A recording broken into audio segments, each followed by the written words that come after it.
Penumpang tengah malam. Namaku Rudi, tukang ojek pangkalan di kawasan Lenteng Agung. Gue narik dari pagi sampai kadang jam 2 atau jam 3 subuh. Kalau lagi banyak order, duitnya lumayan. Apalagi kalau ada penumpang yang mau bayar double buat dianterin malam-malam. Malam itu jam menunjukkan pukul 1.47. Udara dingin habis hujan. Lampu banyak yang mati. Pangkalan udah kosong. Cuma gue yang masih duduk di motor sambil ngerokok dan dengerin radio butut. Tiba-tiba di ujung jalan ada perempuan berdiri. Bajunya putih, rambutnya panjang. Nutupin sebagian wajah. Dia diam aja, tapi auranya gak enak. Tapi gue mikir mungkin warga sekitar yang lagi pulang dari kerja malam. Gue samperin dia tuh. Permisi, mau kemana mbak? Dia jawab pelan banget, hampir kayak bisikan, Pondok Rangon. Gue langsung merinding. Pondok Rangon itu kan deket area tempat pemakaman umum, TPU, gede banget. Tapi gue mikir, ya udahlah, duit juga. Dia naik ke motor gue. Waktu tangannya nyentuh bahu gue di pelot pegangan, dinginnya bukan main, kayak es batu. Gue nengok dikit lewat spion, mukanya pucat, bibirnya biru. Tapi ya gue cuekin aja deh. Sepanjang jalan suasana makin aneh. Jalan yang biasanya rame motor, mendadak sepi total.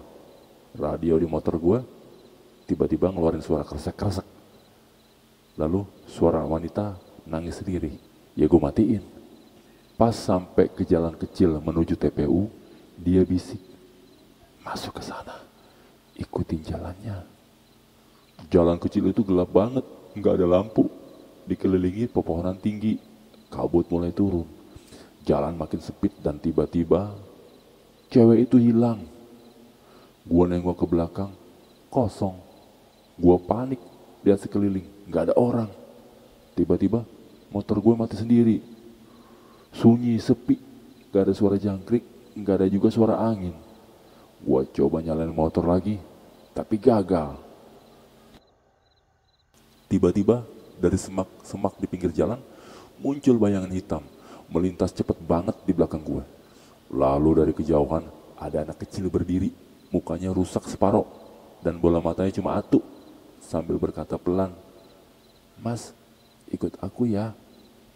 Gue langsung keringet dingin, baca ayat kursi, tapi lidah gue keluh. Tiba-tiba di pohon sebelah ada cewek berdiri menggantung, lehernya panjang banget, kayak digantung tali. Lidahnya menjulur, matanya putih semua, badannya goyang-goyang pelan. Dari tanah kuburan muncul tangan-tangan kayak keluar dari dalam bumi. Ada yang narik celana gue, ada yang nempel di ban motor.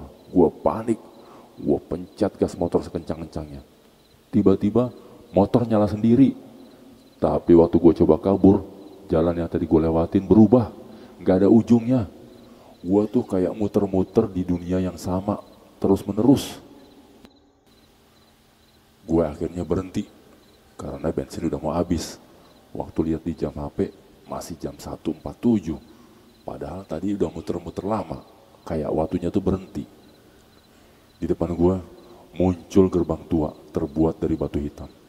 Penuh sulur akar dan lumut. Di atasnya ada tulisan kuno yang gue nggak ngerti. Tapi tiba-tiba gerbang itu kebuka sendiri. Dan dari dalamnya keluar barisan makhluk-makhluk yang bentuknya bukan manusia. Ada yang mukanya kebuka kayak daging mentah. Ada yang jalannya ngerangkak kayak laba-laba. Tapi badannya baik. Ada perempuan berkebaya dengan mata penuh darah. Dan ada juga tukang ojek lain dengan wajah membusuk, helm retak, jaket penuh tanah. Salah satu dari mereka mendekat, dia bisikin gue, "Dulu aku juga narik malam, dapat penumpang terakhir, terus gak bisa pulang." Gue mau kabur, tapi kaki gue gak bisa digerakin, semuanya mulai mendekat. Tiba-tiba suara azan subuh terdengar samar dari kejauhan. Para hantu itu mengerang, seolah kesakitan. Dunia sekitar gue mulai runtuh, kabut menghilang, semua makhluk itu mendesis dan hilang. Gue pingsan. Pas gue buka mata, langit udah terang, matahari mulai naik. Dan gue ada di tengah kuburan. Motor gue berdiri di antara dua nisan tua. Jaket gue basah. Dan di dalam kantong ada bunga melati layu dan uang receh kuno. Waktu gue jalan keluar, tukang kebun di situ ngeliatin gue aneh. Mas nginep di sini semalam? Tanyanya. Gue cuma bisa ngangguk. Dia lanjut, tiap tahun selalu ada tukang ojek yang nyasar ke sini. Tapi gak semua bisa pulang. Mas termasuk yang beruntung.